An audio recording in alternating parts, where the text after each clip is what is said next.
اب ہر خبر سے رہیے باخبر، دیکھیے خبروں کی 2020 صرف فکر و خبر پر۔ عالم اسلام کی عظیم شخصیت مصر کے سابق صدر محمد مرسی کا کمرے عدالت میں انتقال۔ عدالت میں جج سے بات کرتے ہوئے بگڑی تھی طبیعت 2013 سے مختلف الزامات کے تحت کیا گیا تھا قید۔ اہل خانہ نے موت کو منصوبہ بند قتل قرار دیا، کہا سابق صدر کو جیل میں علاج سے محروم رکھا گیا، 1 سال سے کسی سے ملاقات کی بھی نہیں دی گئی اجازت۔ انسانی حقوق تنظیم نے سابق صدر کی موت کی شفاف تحقیقات کا مطالبہ کیا۔ ترک صدر اردوان نے مصر کے سابق صدر کی وفات پر کی اظہار تعزیت، مغفرت کی دعائیں کی، کہا مرسی کو قید کرنے والے ظالموں کو تاریخ معاف نہیں کرے گی۔ اخوانی رہنماؤں نے بھی مصری حکام کو سابق صدر کی موت کا ذمہ دار قرار دیا۔ یوگی راج میں دلتوں پر مظالم کے واقعات میں اضافہ، پرتاپ گڑھ سے سامنے آئی دل دہلا دینے والی واردات، کھیت میں سو رہے دلت شخص کے ہاتھ پیر کاٹ کر کیا گیا نظر آتش، پولیس کر رہی ہے تحقیقات۔ ایودھیا بم دھماکہ معاملہ، آج 5 ملزمین کے خلاف عدالت سنائے گی فیصلہ۔ 2005 میں ہوئے دھماکے میں 5 افراد کی ہوئی تھی موت۔ یو پی کے اٹاوہ میں RSS اور BJP کے خلاف فیس بک پوسٹ کرنا مسلم پرنسپل کو پڑا مہنگا، عہدے سے کیا گیا معطل، سماجی ہم آہنگی کو نقصان پہنچانے کا الزام لگایا گیا۔ پرنسپل نے پوسٹ میں مسلمانوں کے خلاف RSS کی سازشوں پر تشویش کا کیا تھا اظہار۔ JP نڈا BJP کے کارگزار صدر منتخب، BJP کی بورڈ میٹنگ میں وزیراعظم مودی کی موجودگی میں لیا گیا فیصلہ، فی الحال امت شاہ سنبھالیں گے کام کاج۔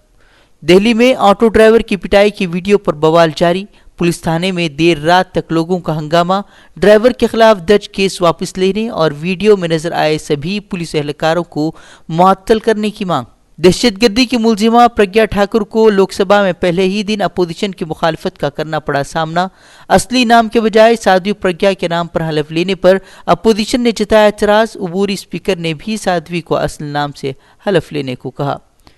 کشمیر کے پلوامہ میں IED بلاسٹ سے 2 جوانوں کی موت کے بعد چلایا گیا آپریشن، فوج نے 2 عسکریت پسندوں کو کیا ڈھیر، 1 فوجی جوان کی بھی موت۔ بہار میں چمکی بخار سے 130 بچوں کی موت کے بعد جاگی سرکار، آج اسپتال پہنچے نتیش کمار، مریضوں کے اہل خانہ سے کریں گے ملاقات، اسپتال میں 400 سے زائد مریض داخل۔ مغربی بنگال میں ممتا کی ڈاکٹروں سے ملاقات کے بعد ڈاکٹروں کی ہڑتال ختم، ممتا نے ڈاکٹروں کے کئی مطالبات کو کیا تسلیم، مریضوں کو ملی راحت۔ لیبیا میں جاری کشیدگی کے خاتمے کے لیے وزیراعظم نے عام انتخابات کروانے کی تجویز پیش کی، فوجی سربراہ خلیفہ حفتر سے مذاکرات سے وزیراعظم فائز السراج کا انکار۔ پابندیوں کے بعد ایران نے یورینیم افزودگی کی مقدار مزید بڑھانے کا کیا اعلان، کہا یورپی ممالک امریکی اقتصادی پابندیوں سے بچانے کے لیے اقدام کرے ورنہ افزودہ یورینیم کے معاہدے کی کریں گے خلاف ورزی۔ ایران امریکہ کشیدگی کے بیچ امریکہ کا اہم فیصلہ، مشرق وسطیٰ میں مزید 1000 فوجی اہلکار تعینات کرنے کا اعلان۔ کینیڈا میں باسکٹ بال ٹیم کی فتح پریڈ کے دوران فائرنگ، کئی زخمی، جیت کا جشن منانے کے لیے وزیراعظم سمیت 20 لاکھ افراد پریڈ میں تھے موجود، فائرنگ کرنے والے 2 افراد زیر حراست، تحقیقات جاری۔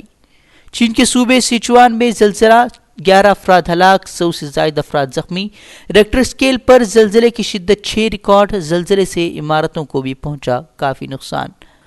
افغان امن مذاکرات کے سلسلے میں طالبان کے وفد کی چین آمد، ملا عبدالغنی برادر کی سربراہی میں 3 رکنی وفد نے چین کے اعلیٰ حکام سے کی ملاقات، افغانستان میں جنگ کے خاتمے کے لیے کیے جانے والے اقدامات پر کیا گیا تبادلہ خیال۔